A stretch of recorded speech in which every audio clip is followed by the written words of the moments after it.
경북 포항 앞바다에 막대한 양의 석유와 가스가 매장돼 있을 가능성이 높다고 정부가 공식 발표했습니다. 최종 결과는 내년 상반기 중 나올 것으로 예상됩니다. 최태원 SK그룹 회장이 이혼 소송 항소심 판결에 대해 SK가 성장해온 역사를 부정했다며 유감을 표명했습니다. 반드시 진실을 바로잡겠다고 말했습니다. 길어진 고금리와 공사비 급등으로 아파트 분양가가 연일 치솟고 있습니다. 서울에서는 평당 분양가 1억 원 시대가 다가오고 있다는 전망까지 나오고 있습니다. 22대 국회에서 종부세 개편 논의가 급물살을 타고 있습니다. 정부는 징벌적 과세라는 비판을 받고 있는 다주택자 중과세 폐지를 검토하고 있습니다.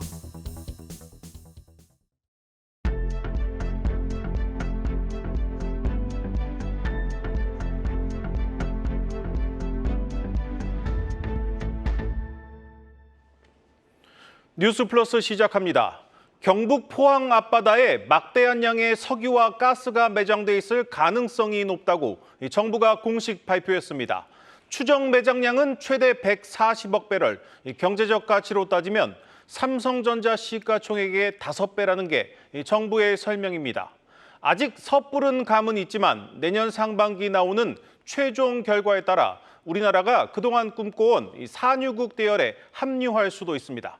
먼저 임동진 기자입니다. 윤석열 대통령이 포항 영일만 앞바다에 막대한 양의 석유와 가스가 매장돼 있을 가능성이 높다고 발표했습니다. 최대 140억 배럴에 달하는 석유와 가스가 매장되어 있을 가능성이 매우 높다는 결과가 나왔고 유수 연구기관과 전문가들 검증도 거쳤습니다. 우리나라는 1966년부터 해저 석유가스전 탐사를 시도해왔습니다. 그 결과 1990년대 후반 4,500만 배럴 규모의 동해가스전을 발견해 2021년까지 상업 생산을 하기도 했습니다. 지난해 2월 동해가스전 주변에 더 많은 석유가스전이 존재할 가능성이 높다는 판단하에 물리탐사 심층 분석을 시작했고 이번에 그 결과가 나온 겁니다. 최소 35억 배럴에서 최대 140억 배럴이 묻혀 있을 수 있다는 건데 이 중 가스가 75%, 석유가 25% 비중인 것으로 추정되고 있습니다. 최대치일 경우 우리나라가 천연가스는 29년, 석유는 4년 이상 쓸 수 있는 양입니다. 경제적 가치를 따져보면 삼성전자 시가총액의 5배라는 것이 정부의 설명입니다. 삼성전자 시가총액이 454조 원 수준인 점을 감안하면 2,270조 원에 달하는 규모입니다. 올해 말 땅속 깊이 구멍을 뚫는 시추공 작업에 들어가면 내년 상반기 실제 석유 가스의 부존 여부를 확인할 수 있을 것으로 예상됩니다. 본격적인 개발은 이르면 2027년 시작해 2035년부터 상업화가 가능할 전망입니다. 한국경제TV 임동진입니다. 세계적인 심해평가 전문기관이 포항 앞바다에 초대형 유전이 있을 가능성이 높다는 조사 결과를 내놓으면서 온 나라가 들썩이고 있습니다. 이 정확한 매장량과 상업화 가능성은 실제로 시추를 해봐야 알겠지만 이 설레발만으로도 즐거운 상상임은 분명합니다. 취재 기자와 자세히 들여다보겠습니다. 산업부 고영욱 기자 나왔습니다. 고 기자, 네. 이게 과거 이 70년대에도 이 포항 앞바다에 석유가 있다는 이 정부의 공식 발표가 있었는데 네. 이게 나중에 경제성이 없는 걸로 판명나지 않았습니까? 네, 공교롭게도 같은 포항 앞바다인데 네. 이번에는 뭔가 다른 겁니까? 이번 일단은 그 산업통상자문은 오늘 발표까지 이르는 과정에서 어쨌든 그 신중에 신중을 거듭했다고 설명을 했습니다. 네. 일단 과거하고 비교를 했을 때 탐사 기술 자체가 많이 발전한 것도 있고요. 또 이제 자료도 그동안 충분히 축적을 해왔다는 겁니다. 네. 이 자료를 이제 그 미국의 액트지오라고 하는 기업에 이제 심층 분석을 맡겼습니다. 액트지오사는 이제 세계 최고 수준의 심해 기술 그 전문 기업입니다.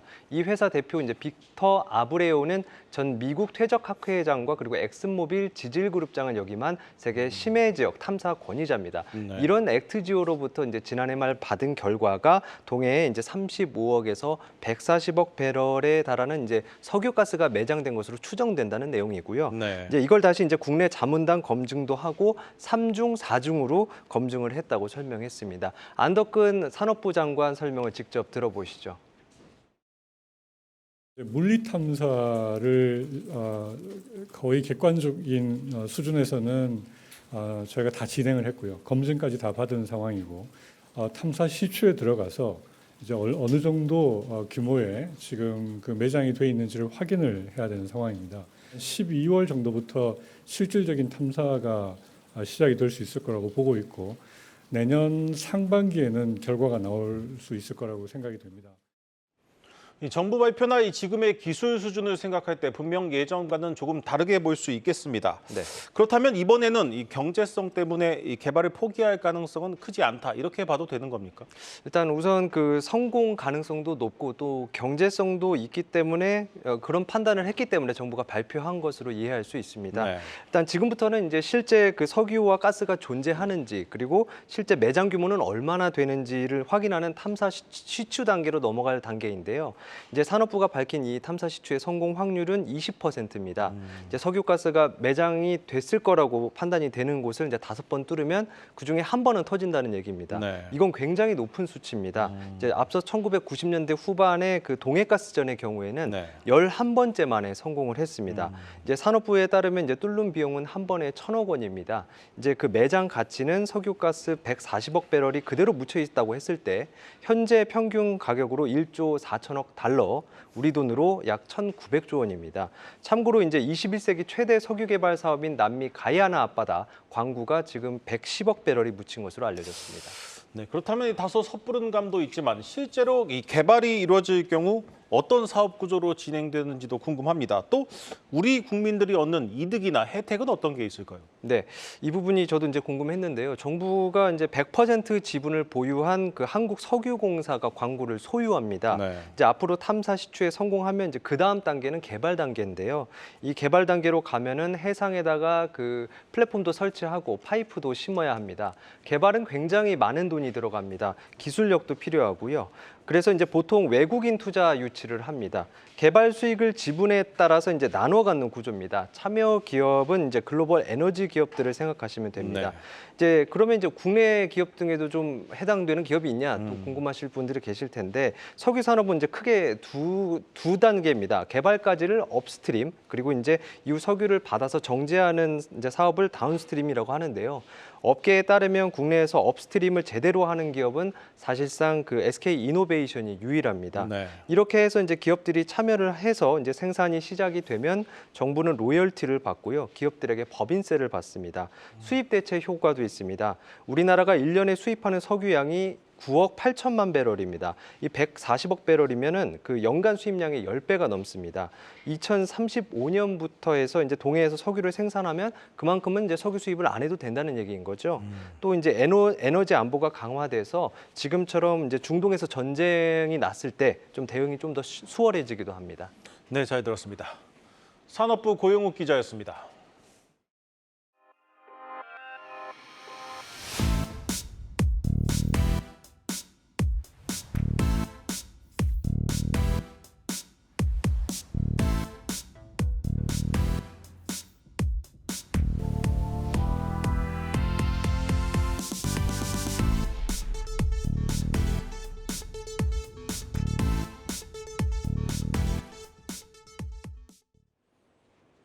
우리나라가 산유국이 될 수도 있다는 발표가 나온 직후 이 주식시장에서는 관련 종목들의 주가가 폭등했습니다. 이 들썩이는 분위기 속에 한국가스공사 주가는 이 단숨에 상한가를 기록했습니다. 자세한 내용 신재근 기자가 정리했습니다. 포항 앞바다에 우리나라 국민이 최대 29년간 사용할 수 있는 규모의 천연가스가 매장돼 있을 가능성이 높다는 정부 발표에 주식시장도 오늘 발빠르게 반응했습니다. 석유가스 관련주들이 일제히 급등세를 보였는데요. 한국석유공사, 또 흥구석유, 한국가스공사, 대상에너지 등이 상한가를 기록했습니다. 원유와 천연가스 같은 자원을 추출, 운송할 때 꼭 필요한 것이 있죠. 바로 강관인데요. 이 때문에 동양철관, 화성밸브 등 강관 제조 관련 종목들도 가격 제한폭까지 올랐습니다. 삼성전자 시가총액의 5배에 달하는 석유가스 매장 가능성 발표에 주식시장이 환호했지만 전문가들은 투자에 신중하게 접근할 필요가 있다고 설명합니다. 시추 과정에서 생길 수 있는 변수가 아직도 너무 많이 남아있다는 이유 때문인데요. 일단 시추 작업 자체가 매우 복잡하고 어려운 것으로 알려졌습니다. 한국석유공사는 2021년 동해가스전 주변 해역에 가스가 묻혀 있을 것으로 추정하고 시추에 나섰지만 해저에서 높은 압력이 과도하게 높은 지층인 이상고압대가 발견되면서 시추가 중단됐습니다. 정부는 이번 가스전 시추 성공률을 20%로 보고 있는데요. 에너지 분야에 저명한 관계자는 지금 단계는 가스가 있을 만한 지형적 구조를 확인한 수준이라며 리스크가 매우 높은 사업이라고 평가했습니다. 가스가 매장돼 있더라도 상업화에 이르기까지 매우 오랜 시간이 걸리는 점도 변수로 꼽힙니다. 앞서 언급된 기업들의 실적에 반영되기까지 불확실성이 매우 높다는 뜻입니다. 상상인증권은 석유가스 관련주 급등에 대해서 장기적으로는 긍정적이지만 단기 테마 성격으로 봐야 한다고 지적했습니다. 지금까지 브리핑 전해드렸습니다.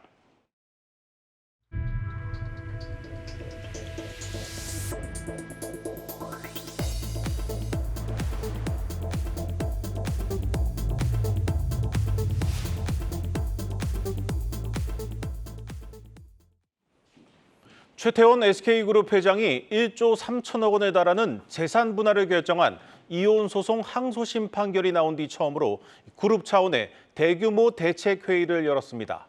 이 자리에서 최태원 회장은 SK의 성장 역사를 부정한 이번 판결을 반드시 바로잡겠다고 말했습니다. 이제 최태원 회장 개인이 아닌 그룹 차원에서 전면 대응에 나설 것임을 시사했습니다. 취재 기자 연결해 자세한 내용 들어보겠습니다. 박혜린 기자, 자세한 내용 전해주시죠. 네, 최태원 SK그룹 회장은 이혼 소송 항소심 판결과 관련해 개인적인 일로 SK 구성원과 이해관계자 모두에게 심려를 끼쳐 죄송하다고 고개를 숙였습니다. 최 회장은 다만 사법부 판단을 존중해야 한다는 생각에 변함이 없지만 SK가 성장해온 역사를 부정한 이번 판결에는 유감을 표하지 않을 수 없다며 SK와 구성원 모두의 명예를 위해 반드시 진실을 바로잡겠다고 강조했습니다. 최 회장의 입장문은 오늘 오전 서울 종로구 서린사옥에서 열린 SK 스펙스 추구 협의회 긴급회의를 마치고 발표됐습니다. 최 회장은 이번 판결로 지난 71년간 쌓아온 SK그룹의 가치와 그 가치를 만들어온 구성원의 명예와 자부심에 큰 상처를 입어 입장 표명이 필요하다고 생각했다고 밝혔습니다. 앞서 서울고법 가사 2부는 최 회장이 노 관장에게 재산분할금 1조 3,808억 원과 위자료 20억 원을 줘야 한다고 판결했습니다. 또 노 관장의 아버지 노태우 전 대통령의 300억 원대 비자금이 SK에 흘러갔다고 판단했습니다. 재판부가 사실상 정경유착을 인정하면서 그동안 ESG 경영을 강조해온 SK그룹의 유무형의 피해가 불가피해진 상황입니다. 최 회장 개인을 넘어 그룹 가치와 역사를 심각히 훼손했다고 판단, 그룹 차원의 입장 정리와 대책 마련에 나선 것으로 풀이됩니다. 2심 판결이 대법원에서 확정될 경우 최 회장이 그룹 지주사인 SK주 지분 일부를 매각해야 할 수도 있어 그룹 전체의 지배구조가 흔들릴 가능성이 높습니다.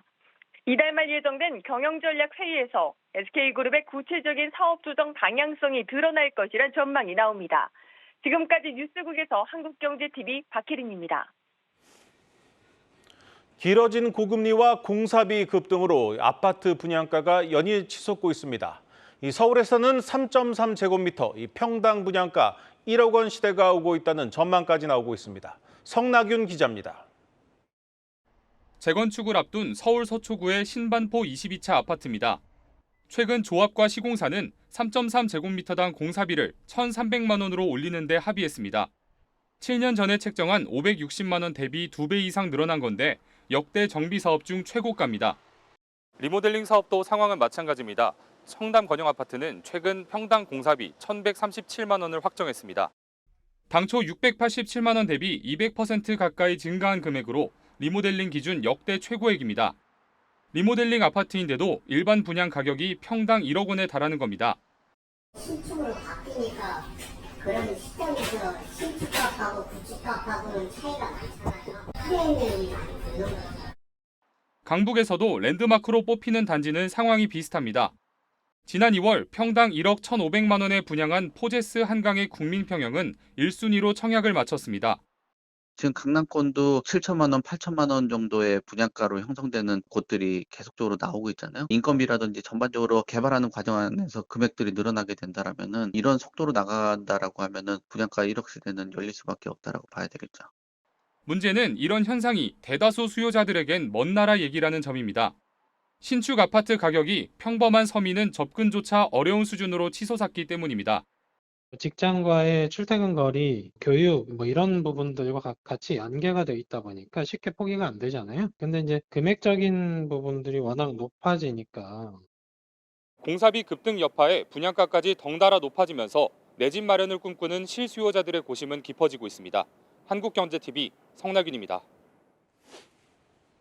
정부가 징벌적 과세라는 지적을 받고 있는 다주택자 중과세 폐지를 적극 검토하고 나섰습니다. 22대 국회에서도 종합부동산세 개편 논의가 급물살을 타면서 부동산 세제 개편이 속도를 낼 것으로 보입니다. 한창률 기자입니다. 정부가 징벌적 과세 체계인 다주택자 중과세율 폐지를 검토하고 있는 것으로 알려졌습니다.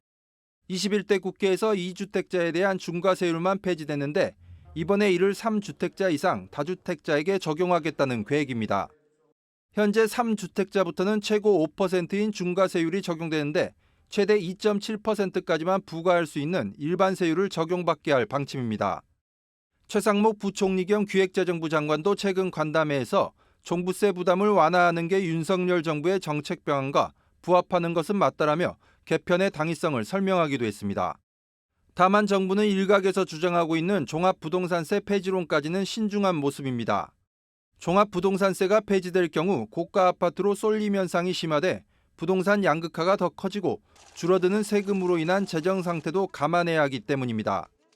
종부세 개편과 함께 다주택자 양도소득세와 취득세 중과를 대폭 완화하는 방안도 추진되고 있습니다. 현행 소득세법은 주택 보유 기간이 2년 이내이거나 다주택자가 보유한 부동산을 양도할 때 기본세율의 20에서 30%포인트를 추가로 부과하고 있는데 추가 세율 폐지를 검토 중입니다. 21대 국회에서 폐기된 다주택자 세부담을 22대 국회에서도 재추진하겠다는 생각입니다. 재산 보유에 대해서 과세를 무리하게 하게 되면 결국은 재산권에 여러 가지 제한을 두게 되고 또한 그 다주택 같은 경우에는 임대차 시장 등 다각적으로 영향을 미친다는 면에서 보면 지금은 당장은 폐지를 하지 않더라도 완화를 하고 정부는 이번 부동산세 개편과 다주택자의 세금 부담 완화가 부동산 시장의 경착륙을 막고 주택 거래가 정상화될 것으로 기대했습니다. 한국경제TV 한창률입니다. 정부가 중소기업이 중견기업이 되더라도 세제 혜택을 받을 수 있는 유예 기간을 5년으로 늘려주기로 했습니다. 주식시장에 상장을 하면 최대 7년으로 늘어납니다. 중소기업에게만 주는 각종 지원들이 사라지는 것이 두려워 성장을 꺼리는 이른바 피터팬 증후군을 막아보겠다는 취지입니다. 전민정 기자입니다. 중소기업에서 중견기업으로 다시 대기업으로 성장하는 기업 스케일업은 양질의 일자리를 만들고 경제 규모를 키우는 핵심 동력으로 꼽힙니다. 하지만 감세 혜택은 사라지고 규제만 늘어나는 탓에 중소기업에서 중견기업으로 진입하는 기업 수는 최근 5년 새 4분의 1 수준으로 뚝 떨어졌습니다. 각종 지원이 줄어들 것을 우려해 성장을 꺼리는 이른바 피터팬 증후군이 만연해 있는 겁니다. 이에 정부는 중소기업 졸업 후에도 중소기업 때 받던 세제 지원 혜택을 최대 7년까지 누릴 수 있도록 하고 중견기업 초기 3년까지는 높은 R&D 투자 세액공제율을 적용해 비용 부담도 덜어주기로 했습니다. 중소기업 기준을 넘어가도 기존 혜택을 그대로 받을 수 있는 졸업 유예 기간을 3년에서 5년으로 연장하되 상장 중소기업은 밸류업 지원을 위해 7년까지 추가 연장하겠습니다. 하지만 세제 지원 축소 못지않게 강소기업이 중견기업으로 성장하는 데 걸림돌이 되는 건 가업 승계 규제. 중소기업 창업주가 고령화되면서 상속세 등의 문제로 일부에선 2세 승계를 포기하고 아예 문을 닫을 생각까지 하는 것이 현실입니다. 또 상속세 재원 마련 부담에 신사업에 진출하거나 기업 가치를 높이는 활동에도 소극적일 수밖에 없습니다. 결국 상속세 최고세율이나 가업 상속공제 확대 등 가업 상속의 문턱을 낮출 수 있는 좀 더 파격적인 대책이 필요하다고 업계는 입을 모읍니다. 오너츠제의 장점은 고위험 고수익 투자를 할 수 있다라는 부분이잖아요. 그런 장점들을 더욱 살리기 위해서는 상속세율 같은 경우도 OECD 평균 수준으로 좀 대폭 인하를 하고 승계를 해서 공격적인 R&D나 이런 것들을 할 수 있는 여건을 조성을 해주십사. 다만 정부는 투자를 늘린 중소기업에 대해선 연매출 등 가업 상속공제제도 적용 기준을 완화해주는 방안을 검토한다는 계획입니다. 한국경제TV 전민정입니다. 다음 달부터 대출을 받는 사람의 돈을 갚을 수 있는 능력을 보수적으로 따지는 스트레스 DSR 제도가 확대 시행됩니다. 전반적으로 대출 한도가 줄어들 것으로 예상되는 만큼 선제적인 관리가 필요해 보입니다. 김보미 기자입니다.